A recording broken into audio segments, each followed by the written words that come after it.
नमस्ते, सुप्रभात। आज वर्ष 2021 का अंतिम दिवस 31 दिसंबर, युग ऋषि विचार श्रृंखला का 365वां चरण। सच्ची लोकप्रियता इस तरह मिलती है शीर्षक से आज अखंड ज्योति अगस्त 1966 के पृष्ठ 17 से गुरुवर्य पूज्यवर पंडित श्री राम शर्मा आचार्य जी के विचार उद्धृत करता हूँ।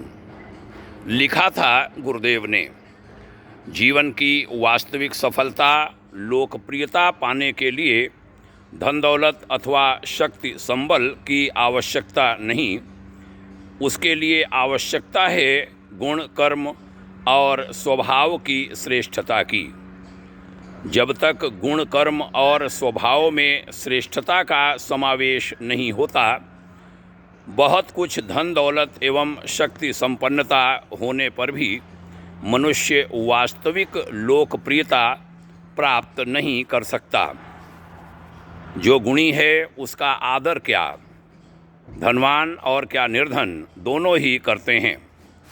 उसकी पूजा प्रतिष्ठा किसी बाह्य आधार पर नहीं होती, आंतरिक गुणों के कारण होती है। सहानुभूति, संवेदना, सहयोग और सेवा के गुण मनुष्य को सहज ही लोकप्रिय बना देते हैं।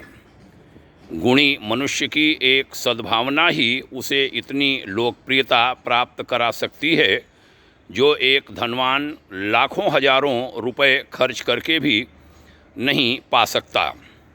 सहानुभूति का एक शब्द, संवेदना का एक आंसू और सेवा का एक कार्य 100 भार स्वर्ण से भी अधिक मूल्यवान है। अंत में गुरुदेव ने कहा था, जो सदाचारी है, सुकर्मवान है, उसका आचरण ही उसको लोकप्रिय बना देता है। लोग उस पर विश्वास करते हैं, उसे आदर की दृष्टि से देखते हैं और उसकी चर्चा करते हैं। कर्मों की श्रेष्ठता और निष्कलंकता में आस्था रखने वाला मनुष्य बड़े से बड़ा कष्ट उठाकर भी किसी को धोखा नहीं देता। मिथ्याचरण अथवा आडंबर का अवलंबन वह नहीं लेता। बहनों और भाइयों, बहुत ही कीमती यह युग विचार। आइए इनसे जुड़ें, लोगों को जोड़ें।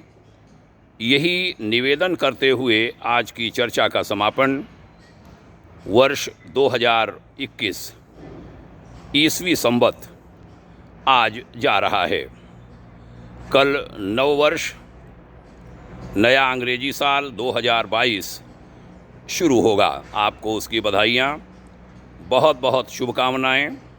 सभी का भविष्य उज्जवल हो, सभी सुखी हों, सबका हित हो, जन जन पर उपकारी हो। इसी कामना के साथ इस वर्ष की अंतिम चर्चा का समापन। यह क्रम आगे भी चलता रहेगा। अगले वर्ष 2022 में भी यह क्रम पूरे वर्ष निरंतर चलेगा। दैनिक युग ऋषि विचार श्रृंखला का आप उससे जुड़िए, लोगों को जोड़िए। उधर साप्ताहिक चर्चा भाग्योदय विचार प्रवाह श्रृंखला के नाम से प्रत्येक रविवार को चल रही है। अभी 83वीं उसकी कड़ी थी। वह क्रम भी चलता रहेगा अनवरत जीवन भर, जब तक हमारे वाणी है, जब तक श्वास है। ऐसी संकल्पना है। उस संकल्पना को बल देने के लिए आपके प्रति आभारी हूँ। सभी के उज्जवल भविष्य की कामना करता हूँ। शुभकामना, प्रणाम। ओम शांति।